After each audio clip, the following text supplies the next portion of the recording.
Hello my dear students, in this video we will discuss about the simple machines. This is part second video, class 6 ICSE.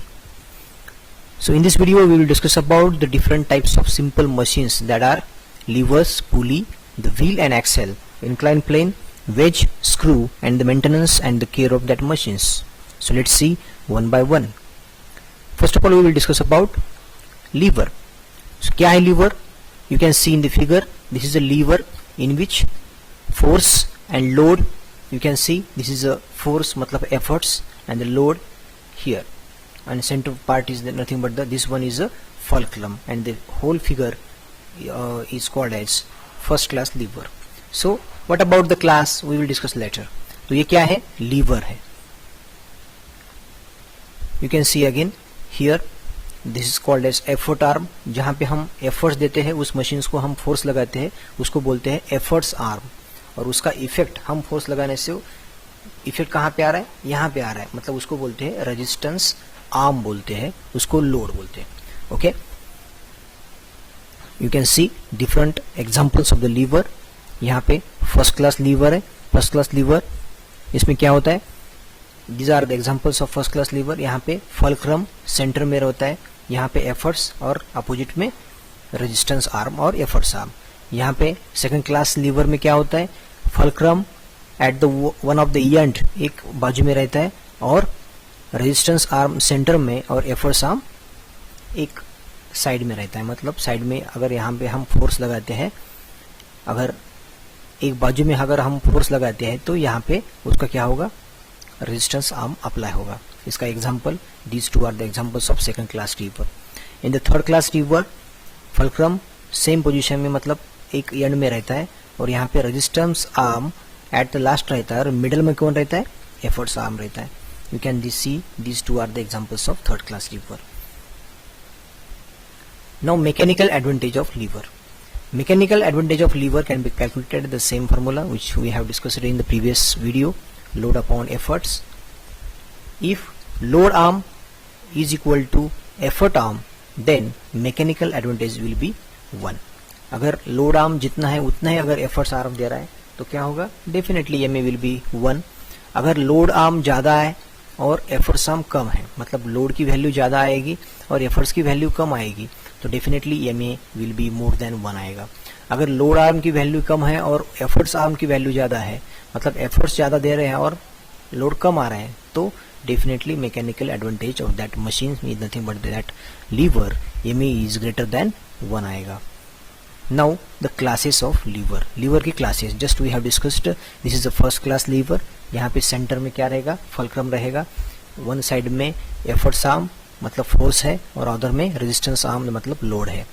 Here second class lever में क्या है? Fulcrum एक बाजू में रहता है, दूसरी बाजू में कौन रहेगा? फोर्स मतलब कौन? एफर्ट्स आर्म रहेगा, और सेंटर में लोड मतलब कौन? Resistance arm. And the third class lever में क्या रहता है? Fulcrum same at the end रहता है और लोड क्या रहेगा? अदर एंड में रहेगा, मतलब रेजिस्टेंस आर्म अदर एंड में रहेगा और सेंटर में कौन रहेगा? फोर्स रहेगा. Got it? These 3 types of levers or 3 classes of levers. Let's see one by one. This is a first class lever. In this kind of lever fulcrum is in between. fulcrum क्या रहता है? in between में रहता है effort and load के बीच में. In this kind of lever the efforts arm may be equal or less or more than the load arm. These are the examples of first class lever. You can see different use हम कर सकते हैं. Now we will discuss about the second class lever. In this kind of lever, load is in between the force and fulcrum. Force and fulcrum के बीच क्या है? Load है. So in this kind of lever, the load arm is always smaller than efforts arm. So less effort is needed to move the heavy load. You can see the different examples of the second class lever. Now third class lever. In this kind of lever, force is in between the load and fulcrum. Smaller than, in this kind of lever, the efforts arm is always smaller than the load arm. So, more effort is needed to lift a load. You can see these are the different examples of the third class lever. Now we will discuss about the pulley. Pulley is a simple machine which is used for raising or lifting a load.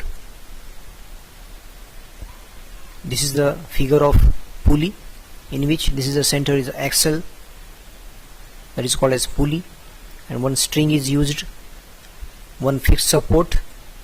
From one side we have to apply the effort, another side work load is there. A pulley consists of the circular disc made up of the metal or wood और metal की वो disc रहती है. A rope passed through that wheel, that is groove. The pulley rotate around the central axis, that is called as axle, and the end of that axle are supported on the frame called block, which is attached to the fixed support. This is called as fixed support. वो axle को क्या करता है, join करके वहाँ पे attach रहता है support के लिए. Okay, this is all about the pulley. Now the mechanical advantage of the pulley. Mechanical advantage क्या रहेगा? Same formula, load upon efforts if for ideal pulley is equal to 1, and for an actual pulley is definitely mechanical advantage is equal to less than 1. Now types of pulley. You can see the first one, single fixed pulley system, in which only one pulley is there and it is fixed, used for drawing water from the well. Second type, single movable pulley system, मतलब एक fixed है और दूसरी क्या है, movable है. It is can be used in the cranes. Now wheels and axle. You can see in the different vehicles the wheels and axle is used. In even our door the axle lock is also used. So wheel and axle arrangement helps to in moving a heavy load on applying a smaller efforts. Smaller efforts देने से क्या होगा, heavy load move करने में हमें कठिनाई नहीं जाएगी. फॉर एग्जाम्पल इवन हमारे लगेज बैग है तो अभी बैग में भी क्या आएगा, व्हील्स आ रहे हैं. व्हील्स क्यों, वो बैग उठाने में समझे क्या होता है, हमें एफर्ट ज़्यादा लगता है, तो हम स्लाइटली बाय यूजिंग व्हील हम क्या कर सकते हैं, उसको मूव कर सकते हैं due to the wheels. Now incline plane. You can see by using the incline plane हम हेवी ऑब्जेक्ट को मूव कर सकते हैं या नीचे ला सकते हैं. So incline plane is a slopy flat surface. It is used to move heavy load up and down by applying less effort. These are some examples of inclined plane. Now wedge. Wedge का use हम कर सकते हैं. Wedge has a double inclined plane. यहाँ पे क्या है, double incline, एक बाजू में भी है दूसरी बाजू में भी inclined plane है. Due to this, in the small efforts we can easily उसका use करके हम ब्लॉक को तोड़ सकते हैं. Okay. These are some examples of the wedge. Now screws. Screw का यूज क्या है, दो ऑब्जेक्ट को जोड़ना. Screw is a simple machine that hold two things together by the rotational motion into linear motion and vice versa. Now maintenance and care of the machines. Machine की care कैसा करना है, maintenance कैसा करना है. Machine should be kept covered when not in used. Machine का हम use नहीं कर रहे हैं तो उसको कवर करके रखना चाहिए. The non moving parts of the machine should be painted to avoid rusting. Machine के जो पार्ट्स मूवेबल नहीं है उस पार्ट को हम पेंट करके रखना है, क्योंकि to avoid rusting, to avoid the corrosion. Moving parts of the machine should be lubricated time to time. जो मूव करते हैं पार्ट्स, पुली है समझो, या कौन सी मशीन में जो एक्सेल्स रहते हैं उस पर क्या रहता है, वो पार्ट्स कंटिन्यूसली मूव करता है, तो वहाँ पे लुब्रिकेशन का यूज करना चाहिए. क्यों, to avoid the friction. This is because when machine runs then its certain part rub again each other and the produces harsh sound. Sound भी होता है, वो वहाँ पे क्या हो रहा है, उसका डिके हो रहा है उसका. This result in the loss of large amount of energy in the form of friction.